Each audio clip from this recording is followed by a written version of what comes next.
السلام علیکم، welcome to my YouTube channel. امید کرتی ہوں کہ آپ سب خیر و عافیت سے ہوں گے اور ایمان کی بہترین حالت میں ہوں گے۔ آج کی اس ویڈیو میں ہم ذاکر نائک صاحب کے بارے میں بات کریں گے، جو کہ پاکستان میں تشریف لا چکے ہیں۔ سب سے پہلے میرے یوٹیوب کے چینل اسلامک انسپائریشن چینل کو سبسکرائب کر کے بیل نوٹیفیکیشن کو آن کریں تاکہ آپ تمام اسلامی اپ ڈیٹ سے آگاہ ہو سکیں اور میری ویڈیوز کو زیادہ سے زیادہ شیئر اور لائک کیا کریں۔ انہوں نے آتے ہی مسلمانوں کو ایک اہم پیغام دیا۔ اس سے پہلے وہ 1991 تقریباً 33 سال قبل پاکستان میں آئے تھے، لیکن تب وہ ایک عام دورے کے لیے پاکستان میں آئے تھے۔ اس وقت وہ تقریر وغیرہ نہیں کرتے تھے۔ اب یہ ان کی پاکستان میں پہلی آفیشیل وزٹ ہے، جس کے دوران وہ پاکستان کے مختلف شہروں لاہور، کراچی اور اسلام آباد وغیرہ میں تقاریر کریں گے۔ انہوں نے پاکستان کی پوری گورنمنٹ کا شکریہ ادا کرتے ہوئے کہا کہ میں پوری پاکستان کی گورنمنٹ کا شکر گزار ہوں جنہوں نے مجھے پاکستان آنے کا موقع دیا۔ ان کی خواہش تھی کہ پاکستان میں آنے کے لیے، خصوصاً اس وجہ سے کہ غیر ممالک میں جتنے بھی مسلمان میرے لیکچر دیکھتے ہیں،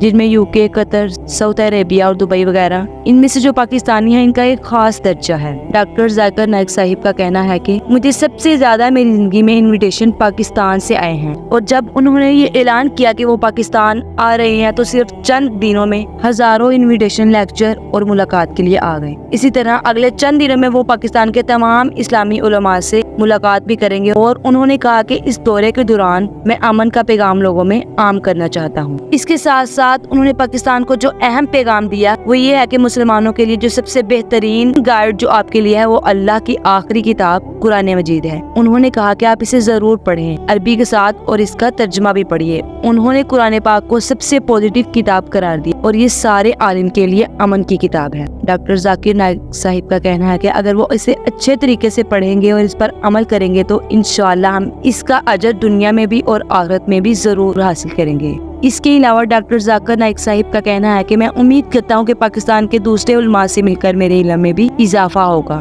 ڈاکٹر ذاکر نائک صاحب نے کہا، پاکستان ایک واحد ملک ہے جو الگ ہوا اور قائم ہوا تو صرف اور صرف دین کی بنیاد پر۔ پوری دنیا میں 200 سے زیادہ ممالک ہیں، مگر اسلام کے نام سے جو واحد ملک یعنی جو اسلام کے نام پر الگ ہوا وہ ہے پاکستان۔ انہوں نے کہا کہ میں چاہتا ہوں کہ تمام مسلمان پریکٹیکلی طور پر قرآن اور حدیث پر عمل کریں، اور ساتھ ہی ساتھ انہوں نے پاکستان میں آنے کی خوشی کا اظہار بھی کیا۔ امید کرتی ہوں کہ آپ کو آج کی ویڈیو اچھی لگی ہوگی۔ اگر آپ کو آج کی ویڈیو اچھی لگی ہے تو اسے لائک اور شیئر ضرور کیجیے گا اور میرے چینل کو سبسکرائب بھی کیجیے گا۔ اللہ حافظ۔